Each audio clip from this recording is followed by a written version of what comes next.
Hey guys, welcome back to the channel. And we're at the penultimate episode of Star Trek Picard Season 2, which is episode number 9. Much better than the last two episodes, in my opinion, but if you ask me, I'm not still that sold on the series. This season started with a lot of promise, like I mentioned in the last couple of reviews as well.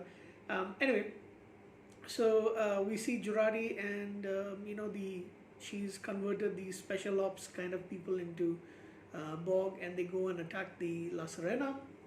And we have Picard and Talon, trying to escape into the house, into the chateau. Basically, you also have um, uh, um, Seven and Rafi as well. So all four of them, they split up into two groups, the groups that I just mentioned. While we have our man Rios with his love interest Doctor, Dr. Hoddy, and her son, they are actually beamed into. Initially, they're beamed just into the just outside of the chateau, but because Rios gets injured by one of the soldiers shooting at him, they get transported to Talon's apartment using that special supervisor. Yeah, so her technology. And then he tries to, like, once he's patched up a little bit, he tries to fix himself, and then he tinkers with the alien technology, and then gets himself back over there because he wants to help. There is a shootout. Of course, you get more images of, which for me, to be honest, is unnecessary. It doesn't really do anything for me. I know a lot of people say it's reaching into the psyche of Picard. You see his dad, you see his mom. Basically, Picard's brother was away at school, and with the problems with the mother's having a mental breakdown and stuff, his father had to lock her in. But she manages to get Jean-Luc a young Jean-Luc to actually open the door for him, and then she manages to sneak out, and she goes and she commits suicide. So that's some of the trauma that Jean-Luc has carried throughout his life, and kind of blamed himself for it. They would really need that stuff. I mean, I don't know. At this point in time of a character that we have really got, lot of pleasure out of because of the way that he's portrayed. I don't really feel the need to have this kind of things, like, more family stuff put into it. Seven and Rafi manage to get themselves inside the La Serena to try and take over the ship. However, Agnes's Bob drones, they come and attack. They managed to activate a hologram of, and this is something which, I don't know why this, again, I mean, probably just to bring the actor back, but it's basically Elnor as a hologram, and he tries to kick ass as well. However, he is knocked out. So he's got a mobile emitter, just like much like the Doctor that you see in Star Trek Voyager. So that's a good callback to that particular episode. We also learned that this is something funny. I'm not funny, but this is something which I find it hard to believe, because apparently Seven, after Voyager reached back to the Earth, after some time Seven tried to enlist into Starfleet, but they refused her her application because of her Borg connection. And then Janeway tried to go to bat for her. She threatened to, even she became an admiral. She was promoted to an admiral, and she threatened to actually resign if they didn't let her. But then she went off and did her own thing with the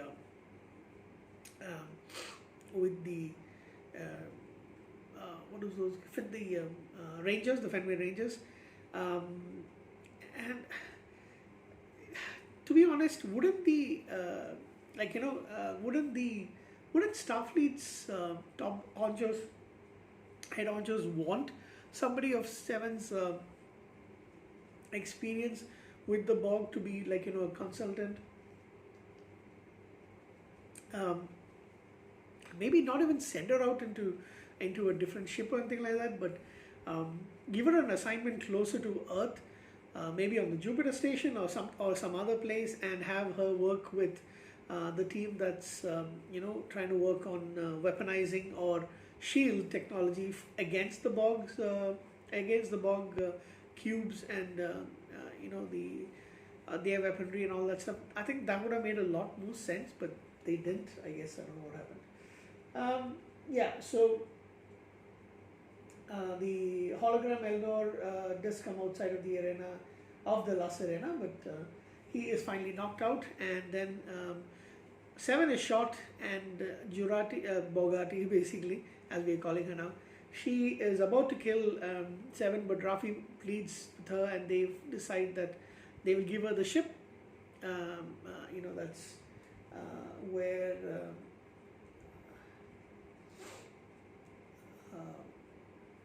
so they managed to actually get Agnes and the Borg Queen kind of come up with a symbiotic kind of relationship. So now they're kind of like almost equal. So they decide that they want the ship, and they leave. They take the ship and they go away, and Seven is allowed to get healed by Talon, and so now they are now left behind, with the exception of Talon. With the exception of Elnor, who is, I suppose, dead. I don't know if they correct the timeline. Does he come back to life? I'm not sure. I guess they might, because do you really want to kill off such a character? You can always bring him back for some other shows, because Picard season 3 is going to be the final of this particular series, but you can always have Elnor come back in some, maybe have him being security, part of security on a ship, or tactical officer, or something like that. In some future show, maybe set after in the 25th century. I don't know, but I'm guessing that's something they could do. Because I think everybody likes Elnor, including myself. I think he's a character who kind of like grows on you very quickly, by the way. So so now we've got, and there is a showdown between the Dr. Adam Sung and them, but they managed to, all the soldiers that he's got within the bomb drones, they are killed off. And he manages to escape. But we don't get to see Q in this episode. I don't know what happened. So it's all leading to the next the finale of this particular episode. Of this particular season. We don't really know what's going to happen. There's some clips which I'm avoiding to watch, because I want it to be fresh, and I don't want any spoilers, but I have a feeling that, I'm not going to say it, I'm just going to wait for the finale. I have a feeling that maybe Seven might, but because she's healed right now, I don't really know. Is Rios going to stay back? That's one of the big questions. What's going to happen to Talon after this? Is she going back to her Romulan homeland? What happens to Renee Picard?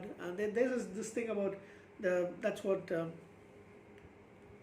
Jurati, the Borg Queen, says, that in order for things to get fixed, there needs to be two Renee Picards, two Renees, one that lives and one that dies. What does that mean? I'm not sure.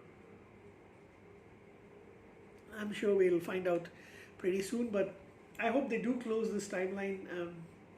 This storyline with with the final episode, and we get something newer and fresher, and something more exciting for the fact of season 3, because you've got the returning TNG members, everybody coming back.